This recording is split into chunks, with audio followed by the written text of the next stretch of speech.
ஒரு ட்ரேட் எடுக்கிறீங்க, 1000 ரூபாய் ப்ராஃபிட், சூப்பர். அடுத்த நாள் ட்ரேட் அக்கௌண்ட் ஓபன் பண்ணி பார்த்தா 1000 ரூபாய் இல்ல, ஒரு 870 ரூபா இல்ல 880 இல்ல 900 ரூபா தான் கிரெடிட் ஆயிருக்கு. இப்ப மீதி காசு எங்க போச்சு? மார்க்கெட் எடுத்துக்கிச்சா, இல்ல புரோக்கர் எடுத்துக்கிட்டாரா, இல்ல கவர்மெண்ட் எடுத்துக்கிட்டாங்களா, இல்ல வேற ஏதாவது மிஸ்டேக் ஆயிடுச்சா? நிறைய பிகினர்ஸ் இந்த நேரத்துல கன்ஃபியூஸ் ஆவாங்க. ப்ராஃபிட் வரலன்னு நினைப்பாங்க. உண்மையிலேயே ப்ராஃபிட் வந்திருக்கும், ஆனா ப்ராஃபிட் உங்களால வீட்டுக்கு முழுசா எடுத்துட்டு வர முடியல. இந்த சாப்டர் அதை பத்தி தான். ஒரு சண்டே ஃபேமிலியோட ரெஸ்டாரண்ட்டுக்கு போறீங்கன்னு வைங்க. சாப்பிட்டு முடிச்சதும் பில் வருது. பில்லுல தோசை பிரைஸ் மட்டும் இருக்கா? இல்ல, ஜிஎஸ்டி இருக்கும், சர்வீஸ் சார்ஜ் கூட சில இடத்துல இருக்கும். இப்போ நீங்க என்ன சொல்லுவீங்க? நான் தோசை தான் சாப்பிட்டேன், ஜிஎஸ்டி ஏன் அப்படின்னு சண்டை போடுவீங்களா? போட மாட்டீங்க. ஏன்னா ஒரு சர்வீஸ் நடக்குது, அதுக்கான காஸ்ட் இருக்கு. ஸ்டாக் மார்க்கெட்டும் அதே மாதிரி தான். நாம ஒரு பை பட்டன் அழுத்துறோம், 2 செகண்ட் ட்ரேட் கம்ப்ளீட் ஆகுது. ஆனா அந்த 2 செகண்டுக்கு பின்னாடி ஒரு பெரிய சிஸ்டம் வேலை செய்யுது. யோசிங்க, புரோக்கர் இருக்காரு, ஸ்டாக் எக்ஸ்சேஞ்ச் இருக்கு, டிமேட் சிஸ்டம் இருக்கு, டெக்னாலஜி, சர்வர்ஸ், செக்யூரிட்டி, இது எல்லாம் மெயின்டைன் பண்ண ஆயிரக்கணக்கான எம்ப்ளாயிஸ் வேலை செய்யறாங்க. இது எல்லாத்தையும் இயக்கிறதுக்கான காஸ்ட் தான் இந்த சார்ஜஸ். இது பெனால்டி இல்ல, ஃபைன் இல்ல, சிஸ்டம் இயக்கிறதுக்கான காஸ்ட். இந்த ஒரு விஷயம் புரிஞ்சுட்டா சார்ஜஸை புரிஞ்சுக்கிறது ரொம்ப ஈஸி. சரி, இப்போ அந்த சார்ஜஸ்லாம் என்னென்னு பார்ப்போம். ஒரு ட்ரேடுக்கு வர சார்ஜஸை பார்த்தா ரொம்ப பெரிய லிஸ்ட் மாதிரி தெரியும், ஆனா உண்மையிலேயே அது 3 கேட்டகரிக்குள்ள தான் அடங்கும். முதல் கேட்டகரி புரோக்கருக்கு போறது. நம்ம ஆர்டரை மார்க்கெட்டுக்கு கொண்டு போறது புரோக்கர். அதுக்காக அவர் வாங்குற சர்வீஸ் ஃபீ, அதுதான் புரோக்கரேஜ். ஒரு travel agent flight ticket book பண்றப்போ சர்வீஸ் ஃபீ வாங்குவார்ல, அதே மாதிரி தான். ரெண்டாவது கேட்டகரி கவர்மெண்ட்டுக்கு போறது. ஸ்டாக் மார்க்கெட்ல ட்ரேட் பண்ணும்போது கவர்மெண்ட் டாக்ஸ் வாங்குது. இதுதான் எஸ்டிடி, அதாவது செக்யூரிட்டிஸ் டிரான்சாக்ஷன் டாக்ஸ். நம்ம கிராசரி வாங்கும்போது ஜிஎஸ்டி கொடுக்கணும் இல்லையா, அதே மாதிரி புரோக்கர் வாங்குறது இல்ல, கவர்மெண்ட் வாங்குறது. அதோட புரோக்கரோட சர்வீஸ்க்கும் ஜிஎஸ்டி வரும். நம்ம தினமும் பார்க்குற ஜிஎஸ்டி இதுதான். மூணாவது கேட்டகரி மார்க்கெட் சிஸ்டம்க்கு போறது. Exchange charges, SEBI charges, stamp duty, இதெல்லாம் மார்க்கெட் ஆப்ரேட் பண்றதுக்கான காஸ்ட். இந்த 3 கேட்டகரியும் புரிஞ்சுக்கிட்டாவே போதும். இதை மனப்பாடம் பண்ணணும்னு தேவையில்லை. ரேட்ஸ் மாறலாம், ரூல்ஸ் மாறலாம், ஆனா இந்த 3 கேட்டகரி மாறாது. அதனால கான்ட்ராக்ட் நோட்ல ஒரு லிஸ்ட் மாதிரி இருக்கும், அதை பார்த்து பயப்பட வேணாம், அது நார்மல். இங்க ஒரு முக்கியமான விஷயம் சொல்லணும். நிறைய பிகினர்ஸ் ஒரு மிஸ்டேக் பண்றாங்க. ஜீரோ புரோக்கரேஜ்னு அட்வர்டைஸ்மெண்ட் பார்த்தேன், அப்படின்னா ஃப்ரீ ட்ரேடிங் தானே நினைப்பாங்க. ஆனா அது உண்மை இல்லை.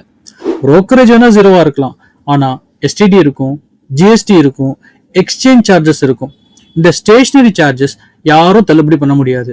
அதனால ஜீரோ புரோக்கரேஜ்னா ஜீரோ காஸ்ட்னு அர்த்தம் கிடையாது. இந்த ஒரு டிஃபரன்ஸ் தெரிஞ்சிருந்தா நிறைய பிகினர்ஸ் கிட்ட இருந்து ஒரு கன்ஃபியூஷன் காணாம போயிடும். இப்போ இந்த சார்ஜஸ் உண்மையிலேயே எவ்வளவு இம்பாக்ட் பண்ணுதுன்னு பார்ப்போம். நான் தன் புரோக்கரேஜ் கால்குலேட்டர் ஓபன் பண்ணியிருக்கேன். இது வெறும் தியரியா இருக்கக்கூடாதுன்னு, உங்க ட்ரேட்ல நடக்கிறத நேரடியா பார்க்கணும். இந்த கால்குலேட்டர்ல buy price, sell price, quantity enter பண்ணா ஒரு ட்ரேடுக்கு என்னென்ன சார்ஜஸ் வருதுன்னு ஆட்டோமேட்டிக்கா கால்குலேட் பண்ணி காட்டும். இதே மாதிரி உங்களோட புரோக்கரேஜ் கால்குலேட்டர் ஓபன் பண்ணி நீங்களும் செக் பண்ணிக்கலாம். இப்போ சின்னதா ஒரு எக்ஸாம்பிள் பார்க்கலாம். ஒரு ஸ்டாக்கை 1 லட்சம் ரூபாய்க்கு வாங்குறீங்கன்னு வச்சுக்கலாம். சில நாள் ஹோல்ட் பண்றீங்க, 1,08,000 ரூபாய்க்கு செல் பண்றீங்க. அதாவது 8,000 ரூபாய் கிராஸ் ப்ராஃபிட். கால்குலேட்டரோட ரிசல்ட்டை பாருங்க. Brokerage, STD, GST, exchange charges, stamp duty ஒவ்வொன்றும் தனித்தனியா காட்டுது, மொத்த சார்ஜஸும் காட்டுது. இப்போ அப்சர்வ் பண்ணுவாங்க, 8,000 ரூபாய் ப்ராஃபிட்டுக்கு இந்த சார்ஜஸ் பெருசா இம்பாக்ட் பண்ணுதா? இல்ல. ஏன்னா நீங்க எடுத்த ட்ரேடு வர்த்தா இருந்துச்சு. ப்ராஃபிட் போக சார்ஜஸுக்கு போனது போக நமக்கு நல்ல அமௌண்ட் கையில நிக்குது. இங்க ஒரு முக்கியமான விஷயம் புரிஞ்சுக்கோங்க. ப்ரொஃபஷனல் ட்ரேடர்ஸ்க்கு சார்ஜஸ் குறைவா இருக்கணும்னு ஆசை இல்லை, சார்ஜஸை விட ப்ராஃபிட் பெருசா இருக்கணும், அதுதான் அவங்களோட கோல். ஆனா அவங்க சார்ஜஸ் அவாய்ட் பண்ண ட்ரை பண்ண மாட்டாங்க, அதுக்கு வர்த்தா இருக்கிற ட்ரேடை தான் தேடுவாங்க. ஆனா எல்லா ட்ரேடும் இப்படி இருக்காது. இப்போ இன்னொரு எக்ஸாம்பிள் பார்க்கலாம். இந்த தடவை ஒரு பிகினர் மாதிரி திங்க் பண்ணலாம். காலையில இருந்து சார்ட் பார்த்துட்டே இருக்கும், சின்னதா ஒரு மூவ் தெரியுது, உடனே பை, 400 ரூபாய் ப்ராஃபிட், ஹாப்பி.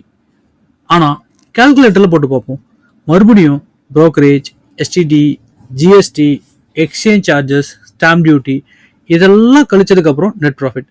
நினைச்ச அளவுக்கு இருக்கா? இல்ல. இப்போ ஒரு ட்ரேட்ல அந்த வித்தியாசம் சின்னதா தெரியலாம், ஆனா இந்த மாதிரி ஒரு நாளைக்கு 15 ட்ரேட், 20 ட்ரேட், ஒரு மாசத்துக்கு ஏன்னா இந்த நம்பர்ஸ் எதிர்காலத்துல மாறலாம், புரோக்கரோட பிளான் மாறலாம், கவர்மெண்டோட ரூல்ஸ் மாறலாம். ஆனா ஒரு விஷயம் மட்டும் மாறவே மாறாது, ஒவ்வொரு ட்ரேடுக்கும் ஒரு காஸ்ட் இருக்கும். அதுதான் இந்த கால்குலேட்டர் நமக்கு நினைவுபடுத்துது. ட்ரேட் எடுக்கிறதுக்கு முன்னாடி ஒரு 30 செகண்ட் எடுத்துக்கோங்க, கால்குலேட்டர் ஓபன் பண்ணுங்க, ஒரு ரஃப் கால்குலேஷன் பண்ணுங்க. அப்புறம் உங்களையே ஒரு கொஸ்டின் கேளுங்க, இந்த ட்ரேட் சார்ஜஸ் கொடுத்தும் வர்த்தா? ஆமாண்ணா கான்ஃபிடென்ட்டா ட்ரேட் எடுங்க, இல்லைன்னா ட்ரேடை ஸ்கிப் பண்ணுங்க. அவ்வளோதான், ரொம்ப சிம்பிள். சரி, இப்போ நான் உங்களோட ஒரு ஹானஸ்டா ஒரு கொஸ்டின் கேட்குறேன்.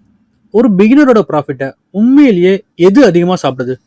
புரோக்கரேஜா, எஸ்டிடியா, ஜிஎஸ்டியா? நான் சொல்ல போகிற ஆன்சர் புரோக்கரேஜ் இல்லை, எஸ்டிடியும் இல்லை, ஜிஎஸ்டியும் இல்லை. அது ஓவர் ட்ரேடிங். தேவையில்லாத இடத்துல தேவையில்லாம ட்ரேட் எடுக்கிறது. நிறைய பேர் மார்க்கெட் ஓப்பன் ஆனதும் ஏதாவது ஒரு ட்ரேட் எடுக்கணும்னு நினைப்பாங்க. சார்ட் என்ன சொல்லுது, செட்டப் இருக்கா, ப்ராபபிலிட்டி என்ன, எதுவுமே பார்க்க மாட்டாங்க. இன்னைக்கு ஒரு ட்ரேட் எடுக்கலன்னா டைம் வேஸ்ட்னு நினைப்பாங்க. ஆனா மார்க்கெட் ஒவ்வொரு நாளும் உங்களுக்கு ஆப்பர்ச்சுனிட்டி கொடுக்காது. சில நாள் எதுவுமே பண்ணாம இருக்கிறது தான் சரியான டெசிஷன். உங்க வீட்டுல ஒரு பைப்ல சின்னதா லீக்கேஜ் இருக்குன்னு வைங்க. ஒரு டிராப், இன்னொரு டிராப் இப்படி விழுந்துட்டே இருக்கு. அதை பார்த்தா இது என்ன பெரிய ப்ராப்ளம்னு தோணும். ஆனா ஒரு நாள், ஒரு வாரம், ஒரு மாசம், அதுக்கப்புறம் கரண்ட் பில்ல பாத்தீங்கன்னா அப்பதான் புரியும் சின்ன லீக்கேஜ் எவ்வளவு பெரிய லாஸை கொடுக்குதுன்னு. ஓவர் ட்ரேடிங்கும் அது மாதிரிதான். ஒரு ட்ரேட்ல 20 ரூபா, 30 ரூபா இல்ல 50 ரூபா பெருசா தெரியாது. ஆனா ஒரு நாளைக்கு 15 ட்ரேட்ஸ், ஒரு மாசத்துக்கு 300 ட்ரேட்ஸ், ஒரு வருஷத்துக்கு ஆயிரக்கணக்கான ட்ரேட்ஸ், அப்பதான் அந்த சின்ன சின்ன சார்ஜஸ் எவ்வளவு பெரிய அக்கௌண்டா மாறுதுன்னு தெரியும். சார்ஜஸ் மட்டும் இல்ல, ஒவ்வொரு தேவையில்லாத ட்ரேடும் உங்க கேபிட்டலும் போகுது, நேரமும் போகுது, கான்ஃபிடன்ஸும் போகுது. ப்ரொஃபஷனல் ட்ரேடர்ஸோட பெரிய ஸ்கில் ட்ரேட் எடுக்கிறதுல இல்லை, தேவையில்லாம ட்ரேட் எடுக்காம இருக்கிறதுல தான். இது கேட்க ஸ்ட்ரேஞ்சா இருக்கும், ஆனா யோசிச்சு பாருங்க. ஒரு நல்ல வேட்டைக்காரன் காட்டுக்குள்ள கண்ணில் பட்டது எல்லாத்தையும் சுடுவானா? இல்ல, அவனுக்கு தெரியும் ஒவ்வொரு புல்லட்டுக்கும் ஒரு காஸ்ட் இருக்கு. அதனால சரியான டார்கெட் வர வரைக்கும் வெயிட் பண்ணுவான். சரியான நேரம் வந்தா ஒரே ஒரு ஷாட்.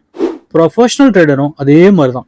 சில நாள் சார்ட் நாள் முழுக்க பார்ப்பாரு, ஆனா ஒரு ட்ரேட் கூட எடுக்க மாட்டாரு. ஏன்னா அவரோட வேலை ட்ரேட் எடுக்கிறது இல்லை, நல்ல ட்ரேடை மட்டும் எடுக்கிறது. பிகினர்ஸோட கொஸ்டின் இன்னைக்கு என்ன ட்ரேட் எடுக்கலாம், ப்ரொஃபஷனல்ஸோட கொஸ்டின் இன்னைக்கு ட்ரேட் எடுக்கிற அளவுக்கு நல்ல செட்டப் இருக்கா? இந்த ஒரு வித்தியாசம் ட்ரேடிங்கை முழுக்க மாத்திடும். இன்னைக்கு நம்ம என்ன கத்துக்கிட்டோம்? புரோக்கரேஜ் ஒரு service fees, STT government tax, GST ஒரு tax, exchange charges market system இயக்கிறதுக்கான ஒரு cost. Zero brokerage, zero cost கிடையாது. ஆனா இந்த சாப்டரோட உண்மையான லெசன் இது எதுவுமே இல்லை. உண்மையான லெசன் ட்ரேடிங்ல லாபம் சம்பாதிக்கிறது முக்கியம், ஆனா தேவையில்லாத காஸ்ட்டை தவிர்க்கிறதும் அதே அளவுக்கு முக்கியம். அதனால ட்ரேட் எடுக்கிறதுக்கு முன்னாடி எப்பவுமே ஒரு கொஸ்டின் கேளுங்க, இந்த ட்ரேட் சார்ஜஸை கொடுத்ததுக்கு அப்புறமாவும் வர்த்தா? இந்த ஒரு ஹேபிட் தேவையில்லாத ட்ரேட்ஸை குறைக்கும், உங்க கேபிட்டலை பாதுகாக்கும், அதை விட முக்கியமா உங்களை ஒரு டிசிப்ளின்டு ட்ரேடரா மாற்றும். ஹோம்ஒர்க்: நீங்க எந்த புரோக்கர் யூஸ் பண்ணாலும் உங்களோட புரோக்கருக்கு ஒரு புரோக்கரேஜ் கால்குலேட்டர் பேஜ் இருக்கும். கூகுள் பண்ணி அந்த பேஜை ஓபன் பண்ணிக்கோங்க. ஒரு ஸ்விங் ட்ரேட் எக்ஸாம்பிளுக்கும் ஒரு இன்ட்ராடே எக்ஸாம்பிளுக்கும் சார்ஜஸை கம்பேர் பண்ணி பாருங்க. நம்பர்ஸ் ஞாபகத்தில் வைக்க வேணாம், ஒரே ஒரு விஷயம் மட்டும் அப்சர்வ் பண்ணுங்க, எந்த ட்ரேட்ல சார்ஜஸ் அதிகமா இம்பாக்ட் பண்ணுது, ஏன்? அடுத்த ஒரு வாரத்துக்கு நீங்க எடுக்கிற ஒவ்வொரு ட்ரேடுக்கு முன்னாடி இந்த கொஸ்டினை ஒரு பேப்பர்ல எழுதி மானிட்டர் பக்கத்துல ஒட்டுங்க. இந்த ட்ரேட் சார்ஜஸ் கொடுத்தும் வர்த்தா? ஒரு ஹானஸ்டான ஆன்சர் சொல்லுங்க. இந்த சாப்டருக்கு முன்னாடி ஜீரோ புரோக்கரேஜ்னா ஃப்ரீ ட்ரேடிங்னு நம்புனீங்களா? இப்போ என்ன நினைக்கிறீங்க? கமெண்ட்ல சொல்லுங்க, மற்றவங்களும் படிச்சு லேர்ன் பண்ணிக்கிட்டோம். இது வரைக்கும் ஸ்டாக் மார்க்கெட் எப்படி வேலை செய்யுது, broker, demat, trading account, charges இதெல்லாம் புரிஞ்சுக்கிட்டோம். இப்போதான் ஒரு ட்ரேடரோட உண்மையான உலகத்துக்குள்ள நுழைய போறோம். சார்ட். அடுத்த சாப்டர்ல ப்ரொஃபஷனல் ட்ரேடர் தினமும் ஓபன் பண்ற ட்ரேடிங் வியூவை ஜீரோல இருந்து செட்டப் பண்ணி சார்ட்டோட ஒவ்வொரு பட்டனும் எதுக்கு யூஸ் ஆகுதுன்னு ரொம்ப சிம்பிளா பார்க்கலாம். See you in next chapter.